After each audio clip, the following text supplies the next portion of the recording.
Halo pemirsa Davika TV, berjumpa kembali bersama saya Aibona Manah dan juga rekan saya Biwan. di program hari ini. Tentunya program yang menarik untuk Anda, nyantai di Kebon Jeruk. Bukan Kebon Jeruk biasa. Dan tentunya hari ini kita sudah kedatangan narasumber yang luar biasa ya Kak Abi ya, yang akan menemani Anda semua dengan berbagai pengalaman, cerita menarik dan juga motivasi untuk pemirsa Davika TV di rumah. Ada siapa Kak Abi? Ada Bapak Sumarsono. Beliau adalah Ketua DPRD Kabupaten Lampung Tengah dari Partai Demokrasi Indonesia Perjuangan. Oke, selamat. Halo Bapak. Halo, Iya, Bapak gimana kabarnya Pak? alhamdulillah sehat. Sehat, baik ya Bapak ya. Alhamdulillah. Iya Bapak. Pagi ini Bapak lagi sibuk apa nih Pak? Biasa ya, hari-hari kita kalau pagi bangun tidur, melihat tanaman, melihat peliharaan, kemudian setelah itu baru duduk membaca, lalu biasanya berangkat ke kantor. Oke, jadi memang ada aktivitas positif yang Bapak lakukan ya Pak ya? Setiap hari kita lakukan.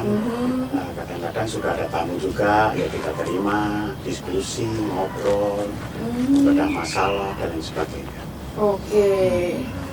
Nah, kalau bicara masalah ya Pak ya, pasti dalam kehidupan kita sebagai manusia setiap hari ada masalah-masalah yang dihadapi Pak ya. Nah, masalah apa Pak biasanya yang sering kali dicurhatkan oleh tamu-tamu yang hadir Banyak di macam-macam ya. Ada masalah keluarga, ada masalah sosial, Betul. mereka kadang-kadang bermasalah hukum, dan yang tidak pernah ketinggalan itu masalah ekonomi. Iya. Nah, itulah. Itu masalah yang juga asik ya Pak ya. Dan ya, sudah ada tuntutan masyarakat terkait dengan pembangunan, ada juga tuntutan terkait dengan tenaga pendidik dan kependidikan yang tidak terakomodir dalam P3K, P3K yang dengan macam-macam dinamikanya dan lain sebagainya lah. Pokoknya sangat-sangat kompleks sekali. Iya, permasalahan yang diadukan ya Bapak ya. Tapi sebelumnya Pak kalau boleh tahu, memang diadukan mereka itu boleh ke rumah Bapak pribadi ini atau ke kantor DPR Pak? Saya kan memberikan beberapa ruang. Saya tidak pernah mematikan HP, bisa berdiskusi itu di mana saja. Misalkan pada saat saya ada di pasar, mereka telepon saya di pasar. Ya sudah cari tempatnya di pasar nongkrong situ, kita selesaikan di situ.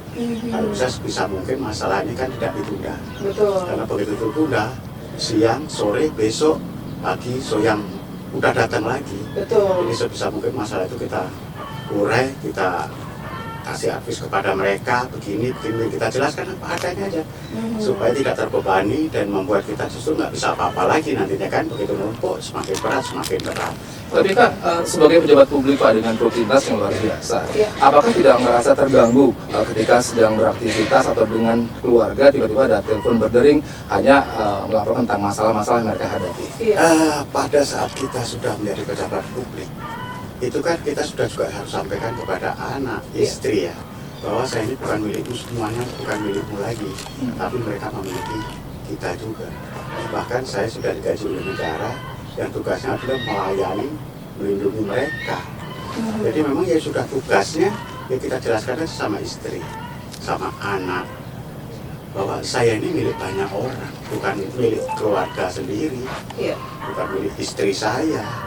Bahkan waktu itu banyak untuk masyarakat daripada untuk keluarga. Nah di awal ada komplain nggak dari pihak keluarga, atau terutama istri? Betul. Enggak pernah. Tidak pernah. Enggak pernah. Cukup mengerti. Cukup mengerti kan sudah kita jelaskan sejak awal. Sudah menjadi konsekuensi ya Bapak Ya, ya? konsekuensi. Oke, Bapak tadi sempat katakan bahwa ini merupakan pilihan Bapak untuk terjun di dunia politik Pak ya. Kalau boleh tahu nih Pak, track record Bapak di dunia politik itu udah berapa lama sih Pak? Mendekati 10 tahun. Wow, lumayan lama Pak ya. Satu dasar warsa nggak sih Pak ya? Iya. Luar biasa. Luar biasa. Kalau terjun di dunia politik terlibat langsung 10 tahun. Walaupun sebelumnya kita hidup di masyarakat dengan dinamikanya juga. Iya. Kita juga ya di sana ada sepak bola, ada volleyball, ada bulu tangkis, ada tenis meja, ada yasinan rutin, ada pengajian dan sebagainya. Kita memang sudah terlibat sejak lama Iya. di masyarakat itu, makanya kita kenal dengan masyarakat. Oke. Apa Pak yang membuat semakin semangat terjun ke dunia politik dengan segala permasalahannya sampai Bapak bertahan sampai 10 tahun? Betul. Sebetulnya kan semua memang harus terlibat dalam politik ini. Karena semua keputusan itu adalah diambil oleh orang-orang politik. Kalau kita tidak berpolitik, politik ini kan sebuah bahasa bahwa sebetulnya bagaimana mempengaruhi orang untuk tertarik kepada kita. Setelah tertarik kepada kita, berdiskusi, memecahkan berbagai macam masalah dan sebagainya kan.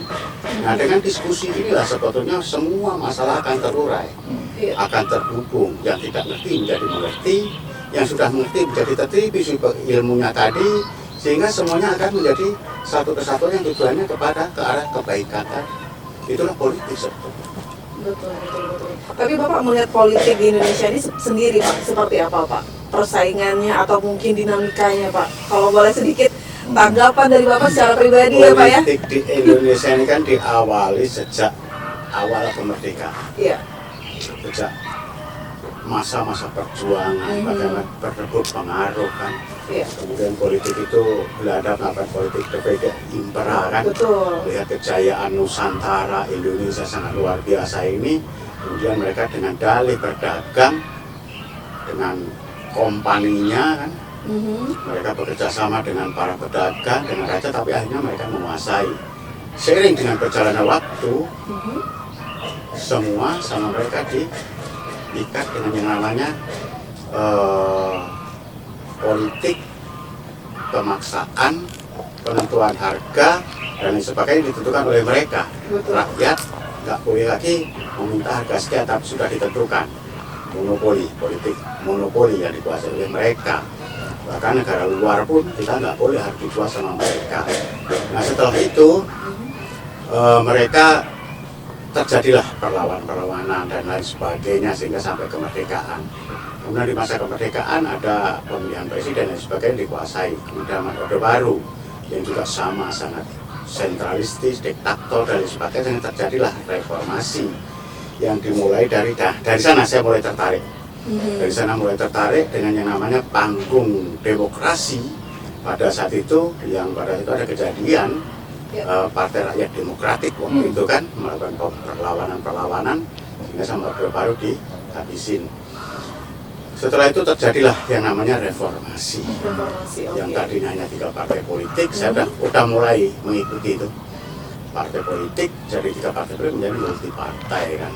Nah, di sana ada tokoh-tokoh reformasi yang terlibat sehingga terjadilah demokrasi yang seperti sekarang ini, yang mana tetap diikat dengan yang namanya demokrasi Pancasila. Karena apa? Demokrasi ini ada 3. 1, pola komunis. 2, pola liberal. Dan yang kita ini tidak liberal, tidak komunis, tapi demokrasi Pancasila. Walaupun perkembangannya hari ini sangat liberal sekali politik di negara kita ini. Karena politik sekarang ini dikuasai oleh para pemilik modal.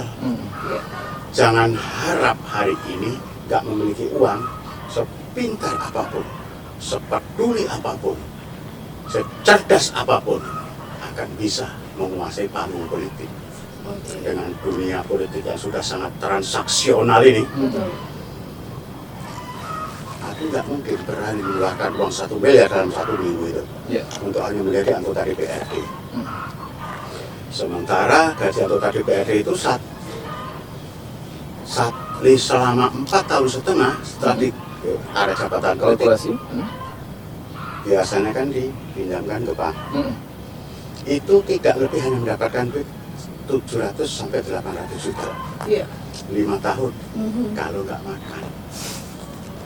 Sementara begitu sudah jadi pejabat politik, menjadi anggota DPRD, undangan tiap hari datang. Betul. Hari Sabtu dan Minggu itu sehari kebagian 3 atau 4 undangan, itu sudah sangat bagus. Begitu sudah jadi anggota DPRD, nggak mungkin lagi nyumbang ke 50 atau 100. Iya. Itu perkembangan dunia demokrasi kita sekarang ini. Nah ini tentu harus dibenahi juga. Karena pragmatisme ini sangat merusak sel-sel demokrasi yang tujuannya diberikan ruang kepada Abi, kepada Ai untuk memiliki hak yang sama, kepada Ai dan kepada siapapun.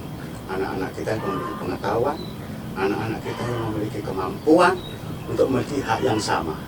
Tapi Ai mungkin punya 1 miliar. Besok kan Pak. Ya kan? Sementara usianya sudah berapa? Masih 25 Pak. 25. Kalaupun punya duit 1 miliar ini, dalam 1 minggu mau dibagikan itu enggak mungkin. Iya Pak. Iya. Lebih memilih keluar negeri Ambil kita Pak rahasia, ya. lebih memilih. Iya, betul. Berusaha, Iya. berinvestasi atau apapun, Iya betul. ya kan? Betul, Nah, Pak. artinya Mhm. orang seperti Abi yang memiliki kompetisi yang cukup sebetulnya, karena saya kenal betul siapa Abi, Wah. bapaknya siapa dan lain Mhm. sebagainya, karena saya pernah tinggal di sekitar sana, Mhm. ya kan? Hanya karena iming-iming uang yang setelah dihitung dan saya pastikan kalau hanya punya duit 1 miliar itu nggak bakalan jadi untuk menjadi anggota DPRD Ya, Kabupaten. tapi kenapa? Semua orang tahu seperti itu, tapi kenapa masih banyak yang mau terjun ke dunia politik, Pak? Mereka orang kaya, Oh. Oke. mereka punya duit, Hmm. ya kan? Nah, tapi ini Mereka menarik keluar. sih. Hmm. Kita kan mereka Yang memutuskan. sedih Iya Pak. seperti Abi, seperti AI, Iya. dia nggak punya duit, baru punya kemampuan, Mhm. hanya menjadi pelengkap. Nah menarik nih Kak Iya. Aldi ya. Kita kan Betul. ngebahas juga nih suka duka Bapak Sumarno selama menjabat Jadi- sebagai Ketua DPR. Karena kan beliau udah memutuskan untuk terjun. Iya. Tapi setelah jeda berikut ini ya Bapak ya, dan pemirsa dari KTV jangan kemana-mana, tetap di Nyantai di Kebon Jeruk. Bukan kebun jeruk biasa.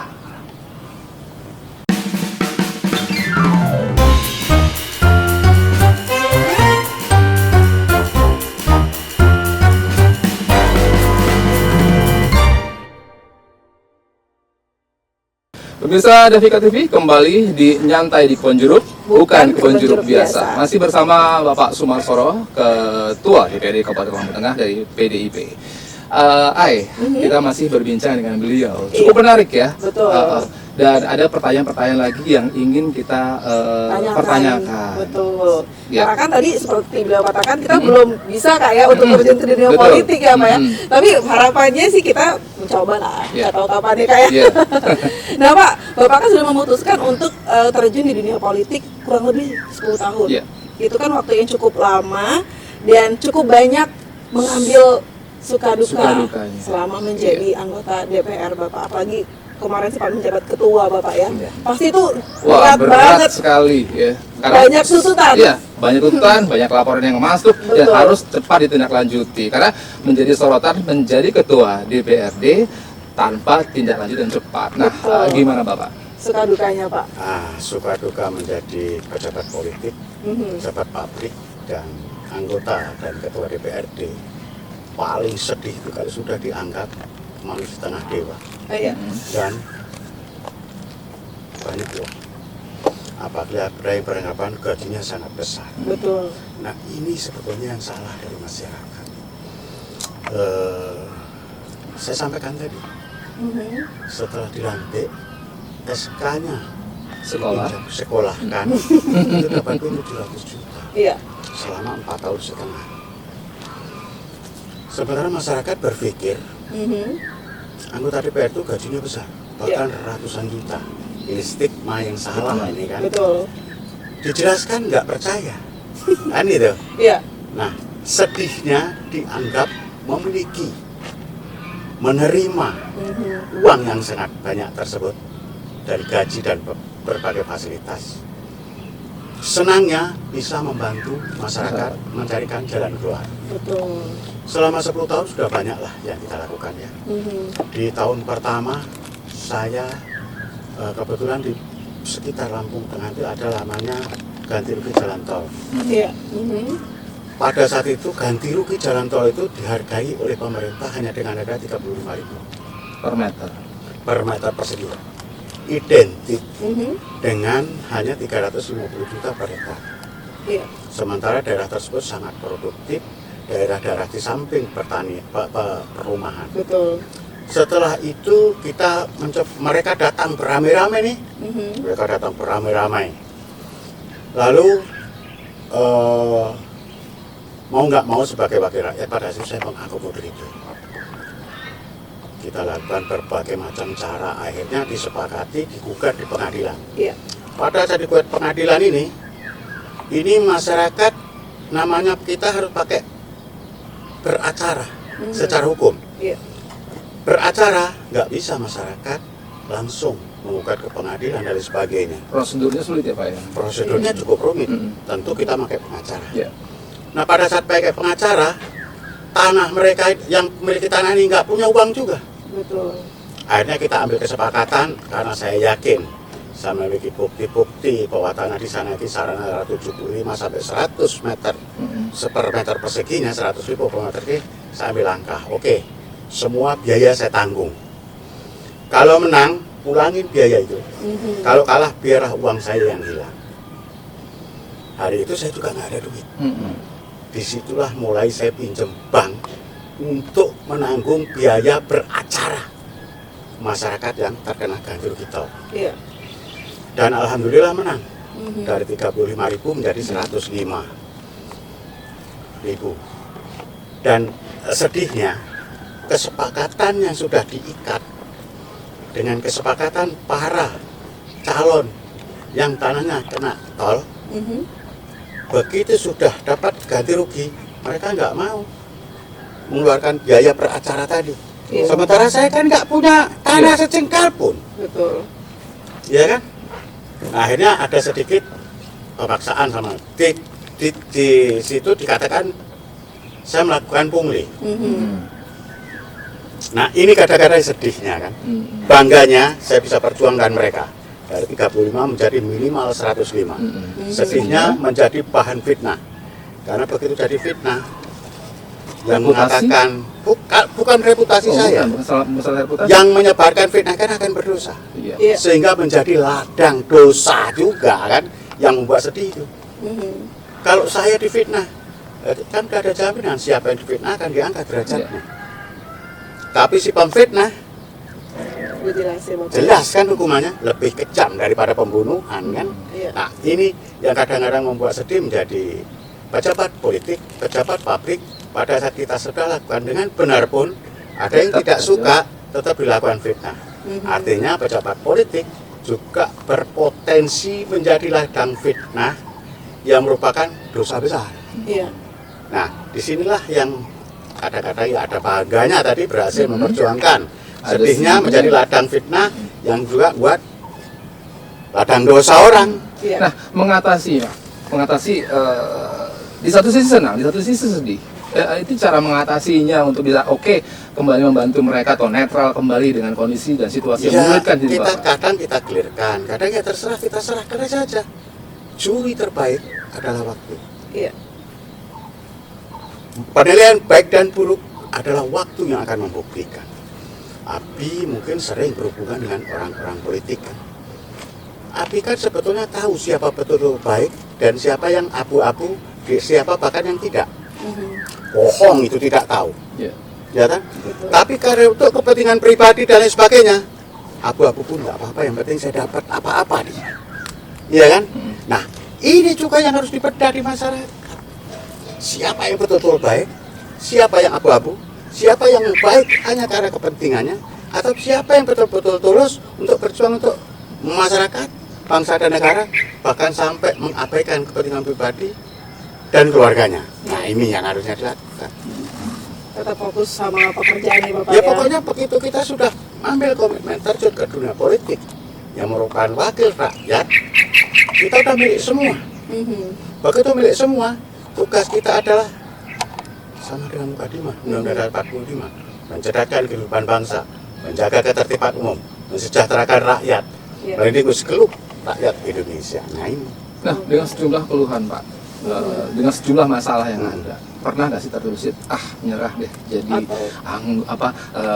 terjun ke dunia Iya. politik, atau mungkin ada keluhan dari istri, udah deh Pak, Kalau istri jujur berkali-kali ngomong, udahlah Pak, udah capek kamu. Pensiun gitu, Pak. pensiun. Kadang-kadang dia melihat sayanya dia. Kalau dia mengeluh karena nggak kepakai waktu dan tidak dia. Cuman kalau dia ngeluh, saya ngeliat kamu udah capek. Bahkan ya bukan sekali dua kali, sering kali malam hari pulang, kalau udah beberapa hari terus pulang jam 2, jam 3. Nyonya lagi tidur, saya bangun mah pijitin dulu atau kerokin dulu. itu bukan sekali dua kali, sering kali, dan dia melakukannya ini dengan dengan ikhlas. Karena kan gini ayah, bicara lelah fisik bisa dipijit selesai, tapi kalau batin ini kan agak-agak sulit untuk bisa menyelesaikannya Pak. Kalau batin ya kita serahkan kepada Yang Maha Kuasa. Nah, seperti itu. Pokoknya semuanya ya sepanjang kita lakukan dengan tulus ikhlas, tidak ada namanya tekanan batin. Oke. Kalau yang paling sedih itu kali timbul fitnah aja. Kasihan sana yang menebarkan fitnah itu, karena jelas kalau saya Justru Bapak kasihan dengan mereka yang menyebarkan kasihan sama mereka yang Oh, menebarkan gitu. fitnah. Karena Bukan kok saya. ada yang menyebut bahwa yang ditakuti adalah fitnah apa sih dosa jariah ya Pak ya. Ah, Gitu ya. Kalau semua orang jadi ikut membicarakan Ya, itu. hal-hal yang tidak benar gitu Pak. itu padahal tidak benar kan. Oke. Tapi Bapak mengkonfirmasi atau tetap lanjutkan pekerjaan saja Pak? Lanjutkan pekerjaan aja dengan baik. Mhm. Udah nggak abaikan aja. Abaikan ya Bapak ya. Mereka fitnah biarin aja. Ngapain pula kita nanggapin orang? Orang pada memfitnah kita dipastikan orang tersebut tidak berkemampuan. Ya, seperti itu Pak. Oke. Ya kan? Kenapa dia tidak menghubungi langsung? Kenapa harus memfitnah? Karena dia memfitnah itu saya pastikan orang tersebut tidak memiliki kemampuan, hanya berdasarkan iri dengki.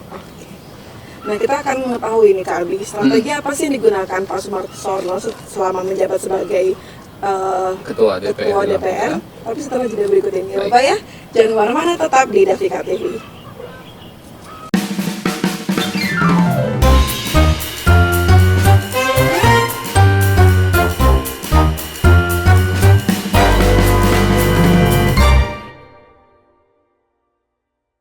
Pemirsa masih bersama Davika TV dan masih di Nyantai di Kebon Jeruk, bukan Kebon Jeruk biasa. Tentunya masih barengan dengan Ai Bonamana dan, Dan juga juga saya Abiwan. iya. Masih bersama juga Bapak Sumarsono di segmen terakhir Kak Abi, dan kita juga masih pengen tahu sebenarnya untuk ngomongin soal perjalanan karir itu seorang ketua DPRD Kabupaten Lampung Tengah perlu banyak sekali waktu ya Kak ya. Ya. Tapi di segmen terakhir ini kita akan memanfaatkan waktu itu sebaik mungkin. Betul. Salah satunya nih Pak, mungkin agak sedikit apa ya? Ini merupakan ungkapan hati seorang netizen ya, Iya. termasuk mungkin kami Iya, juga. mewakili para Mewakili. pemirsa yang ada di rumah. Betul. Masyarakat tuh kebanyakan berpikir Pak, kinerja DPR atau DPRD itu kurang maksimal Pak dalam menyelesaikan beberapa masalah gitu. Mungkin lambat ya kayak Ya, slow respon. slow respon Pak ya. Walaupun tadi Bapak katakan pagi udah kerja, malam udah kerja. Pada kenyataannya mereka tetap berpikir seperti Mereka itu. salah pilih calon. Mereka salah pilih calon. Orang mereka udah dibayar kok. Iya. Masih menyalahkan pula calonnya kan. Mhm. Seorang calon pada saat dia sudah mengeluarkan uang yang sangat banyak, Mhm. kalau hanya sekedar jadi cukup bagi duit, selesai. Iya. Ya kan? Mhm. Setelah jadi ganti nomor HP. Oh, ada yang seperti itu Pak ya? Ya silakan aja. Oh, sesimpel Kalian itu kan ya? ganti nomor HP, Menghilangkan janji beli ya. mobil baru, Mhm. pasang kaca riben hitam, kan nggak ngelihat, Iya. gerbang ditutup. Jadi semakin sulit untuk ditemui oleh masyarakat. ya, Terus Pak, ya? kalau ngomongin anggota DPRD, responnya sangat lambat. Ya wajar loh, mereka nggak pernah ketemu dengan yang dipilihnya. Iya. Mereka hanya ketemu diajak makan, minum, pulang kasih duit, Selesai. catat namanya, besok kasih duit lagi amplop ini. Salah siapa? Iya. Karena maunya pemilih seperti itu. Mhm. Si calon tadi supaya jadi ya mengikuti permintaan pemilih. Iya. Iya. Nah si pemilih tidak melihat kompetensi orang, Mhm. tidak melihat lagi jejak rekamnya. Betul. Dia ini siapa, seperti apa, pernah ngapa, di mana, hasilnya bagaimana. Kan nggak pernah ada jejak rekam itu dipelajari. Iya. Iya. Anggota DPR tugasnya ada 3, pengawasan Mhm. terhadap pelaksanaan aparatur pemerintah Kabupaten Lampung Tengah kalau di Lampung Tengah, anggaran, budgeting. Yang ketiga adalah membuat peraturan daerah. Iya. Mhm. Misalkan ada jalan A rusak, mereka mengadu, gimana membangunnya, duitnya nggak ada. Nah itu gelisah nggak sih Pak kalau misalkan ada aduan dari masyarakat Iya. yang jalan ya sekarang ini, itu mereka tuh sebenarnya mengadu ke dewan atau ke pemerintah Kabupaten Lampung Tengah Pak?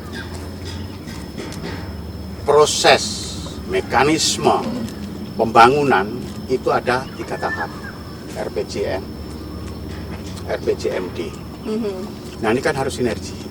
Kemudian disesuaikan dengan kemampuan keuangan daerah, kemampuan keuangan negara. Yang bisa diatur betul itu kan APBD yang berasal dari pendapatan asli daerah. Ya. Kalau yang dari pusat itu semua sudah notis, sudah beralamat, Betul. ya kan? Nah kemudian di sana ada program prioritas, sekedar perencanaan dan lain sebagainya. Yang jadi masalah lagi, mutu pembangunan kita yang Betul. sangat rendah, Ya. ya kan? Ya. Mutu pembangunan kita yang sangat rendah. Masyarakat bisa apa? Ngadu ke DPRD, nomor HP udah ganti. Ngadu ke DPRD, ditemuin rumahnya tutupan. Iya. Ketemu nggak lagi, Iya. ke kantor nggak berani, Sulit untuk tembus, Pak. sulit nembus ini. Mhm. Sudah itu ada yang masuk angin pula kadang-kadang kan, ayo ngurusin kamu aja, kan? Betul, betul. Nah, jadi kesalahan-kesalahan ini yang harus terus dievaluasi sehingga nantinya akan mendapatkan pemimpin-pemimpin yang kredibel, Betul. pemimpin-pemimpin yang baik, Mhm. pemimpin-pemimpin yang betul-betul berpihak kepada masyarakat dalam menjalankan tugas pokok dan fungsinya. Oke. Itu intinya. Sementara sekarang ini anak-anak saya lebih suka joget-joget aja, Mm-mm.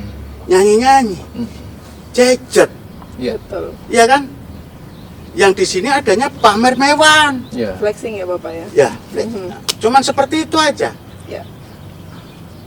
Setelah lulus sekolah, mereka bukan berpikir bagaimana menciptakan lapangan kerja. Mhm. Nggak ada di pola pikir mereka, tapi menuntut lapangan kerja. Jiwa mereka bukan jiwa wirausaha, jiwanya adalah jiwa pencari kerja, kuli. Sementara tuntutannya seperti sultan. Iya. Iya. Itu yang Sering dialami terjadi oleh ya. pada Gen Z sekarang ya. Iya, betul. Tuntutan seperti sultan, Mhm. ya kan? Mentalnya kuli. Mental kuliah. Ya nggak cukup, bro. Nah, bagaimana Pak menurut Bapak tentang situasi dan kondisi sekarang, anak-anak sekarang, khususnya generasi milenial? Ya ini kan memang mental anak-anak kita ini direduksi Mhm. oleh didesak oleh budaya-budaya barat Iya, yang memang digelontorkan seperti itu. betul. Lihat anak-anak saya, percaya diri mereka dengan budaya kita. Mereka paling organan tunggal, makadon cece, udah itu ngisap, ya kan? Udah itu merasa seperti sultan. Iya. Sebentar, pulang nyari lokak lagi untuk beli barang itu tadi, pahe katanya kan. Nah inilah sebetulnya yang sudah harus semuanya, Mhm. mulai dari Abi, Ai juga melakukan hal yang sama. Iya. Jangan menyalahkan Gen Z, mereka juga korban. Betul. Tapi bagaimana mencarikan solusi, pola pikir, jiwa wirausaha ini. Oke. Jadi itu yang harus dilakukan ya Nah Pak ya. iya. Sejauh ini Bapak 10 tahun selama berpolitik nih, strategi apa nih yang Bapak lakukan untuk menyelesaikan masalah-masalah yang cukup besar di Lampung Tengah, Pak? Berkomunikasi dengan semua teman-teman anggota DPRD, berkomunikasi dengan seluruh OPD, Mhm. baik di tingkat kabupaten, provinsi, dan pusat. Iya. Nah itu ya yang harus dilakukan. Nah untuk itu memang butuh energi yang prima, Mhm. komunikasi yang baik. Iya, betul. Bahkan saya kadang-kadang nggak tidur, hanya nyangkong WA-nya daripada yang di Jakarta itu kapan update. Betul, buka langsung telepon. Itu yang saya lakukan dimanapun. Bidang apa? Infrastruktur, saya sambung. Ketua apa anggota Komisi 5. Saya sambung di sana, saya WA. Mhm. Begitu udah aktif, pas jamnya saya telepon. Begitu juga Komisi 4 yang membidangi pertanian, saya sambung dengan dia. Iya. Nah, itu aktif melakukan komunikasi dengan siapapun yang memiliki kewenangan itu. Makanya saya kan banyak mendapatkan bantuan-bantuan Alsintan, Iya. bedah rumah, Mhm. infrastruktur, dan Jangan dikira kemudian mereka tidak mengawasi kita. Betul. Kenapa saya dengan mudah saya dikasih, saya tidak pernah meminta uang dari apapun dan siapapun. Iya. Artinya memang selain komunikasi perlu adanya action yang cepat ya Bapak ya. Ya action yang cepat dan kredibilitas kita juga. Betul. Pada saat kita meminta infrastruktur, contohnya yang di sini di Lampung Tengah ini yang ada di Jalan 12, Terbanggi Besar. Iya. Itu kan saya meminta. Kemudian progresnya jalan dapat dikasih. Kemudian jalan jembatan penghubung antara Mujirahayu dengan Candi Rejo. Dan semuanya dapat itu. Apakah kemudian saya kepingin ngerjain pekerjaan itu? Enggak. Ya. Tapi begitu kerjaannya juga bagus, ya saya sidak. Tapi apa masyarakat tahu Pak, itu adalah action dari Bapak sebagai... Nggak perlu tahu juga, Oh, tidak karena perlu kita tahu. udah dibayar, Betul. kita udah digaji dan kita itu tugas kadang kita. manusiawi itu Pak. Saya pengen juga masyarakat tahu bahwa ini adalah bagian dari apa Dan yang saya itu lakukan. usulan mereka juga. Kan itu usulan mereka juga. Ya kan? Kan awalnya karena kita reses atau ketemu, kemudian mereka berkumpul mengusulkan itu. Ya. Kita sambut. Bawa proposalnya, biar saya bawa. Saya nggak pernah menonjolkan apa yang sudah saya hasilkan. Tapi kan dari sisi seperti prestis ya, AI, lalu juga untuk Penghargaan mengangkat- dari ya. manusia Mm-mm. atau penghargaan dari Allah yang kita harapkan. Ya. Kalau Ayo. bisa dua-duanya Pak ya. Sementara ketemu manusia yang paling jujur. Makhluk hidup paling jujur di dunia ini siapa? Tahu? Anak kecil. Hmm? Kan ya? Nabi Muhammad ya. Nah, ini loh. Oh, tumbuhan. Tumbuh-tumbuhan. Makhluk hidup paling jujur di dunia adalah tumbuhan. Oke. Kalau yang namanya manusia, apa yang tawamu ikhlas? Enggak juga. Tawamu ikhlas. Kan biar kelihatan bagus di. Tapi ikhlas ini Pak. Tapi kalau ini kita perlakukan dengan baik, dia akan membalasnya berlipat-lipat. Oh, Itu Artinya sebab ada- kenapa ya Pak, Bapak lebih suka berbincang-bincang dengan tanaman barangkali. Nah. Itu bagian dari salah satu hobi Pak. Bagian daripada hobi saya, menghilangkan stres saya, Oh. dan menguji juga betul-betul apa ya, kesabaran, oke. ketenangan, Mm. dan lain sebagainya. Alam ini sudah mengajarkan kepada kita semuanya dengan beriman. Ada istilah bersahajalah dengan alam maka alam akan bersahaja dengan kita gitu ya Pak Take ya. and give ya, Kak, Iya, ya. take and give Oke, ya. Pak, kalau boleh tahu nih Pak, di segmen terakhir ini Bapak bisa nggak memberikan pesan ataupun harapan untuk masyarakat Lampung Tengah, terutama Gen Z nih, supaya ke depan ini kita makin lebih kuat lagi Pak untuk Ya. bersaing dan berkontribusi untuk Lampung Tengah. Lampung Tengah itu sebuah wilayah yang sangat luar biasa, Mhm. memiliki semuanya.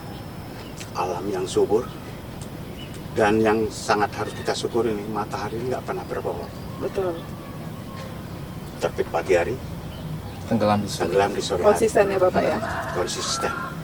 Nah, artinya konsistensi ini lah yang akan mengatur kehidupan. Mhm. Dan kalau kita mau sukses, ya hanya konsisten dengan komitmen. Iya. Sepanjang kita sudah bisa konsisten terhadap komitmen, apapun yang terjadi rasanya akan ringan. Mhm. Karena kita komitmen. Komitmen kita apa? Nah, lakukan aja dengan konsisten. Diucapkan sangat mudah, tapi melakukannya sangat sulit. Kadang-kadang tergoda nih. Mhm. Nah, untuk anak-anak saya Gen Z, jangan terlena. Jangan terlena dan jangan terlena. Bangkit dan bergeraklah.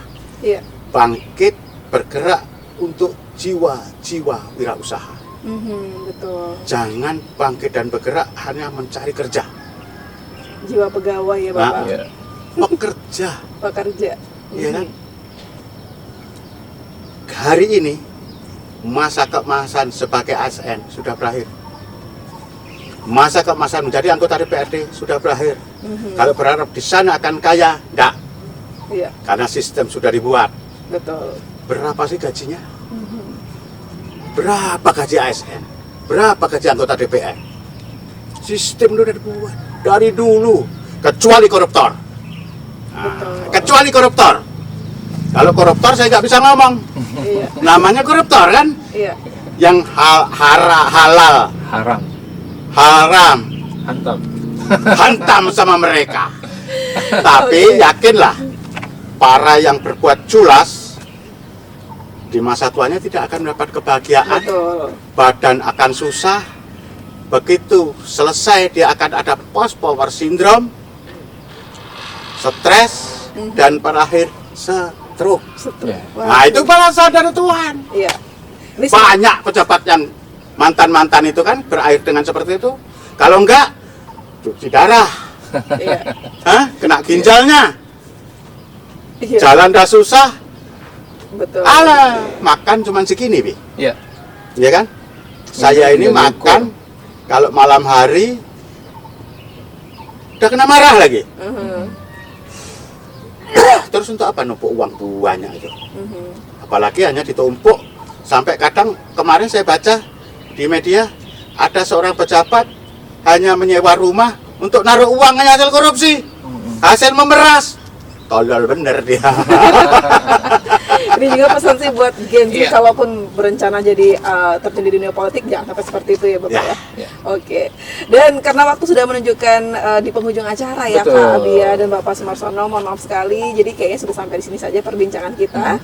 Lain kali kita akan coba kulik lagi ya. Lebih jauh ya. Suka dukanya menjadi anggota DPRD. Dan yang pasti banyak pesan moral yang sudah disampaikan oleh beliau ya, Betul. Ayah. Mudah-mudahan bisa bermanfaat untuk pemirsa Davika TV. Oke, akhir kata saya Ahai Bonamana. Saya Biwan Suardi. Pamit undur diri dari Davika TV. Wassalamualaikum Warahmatullahi wabarakatuh. Waalaikumsalam warahmatullahi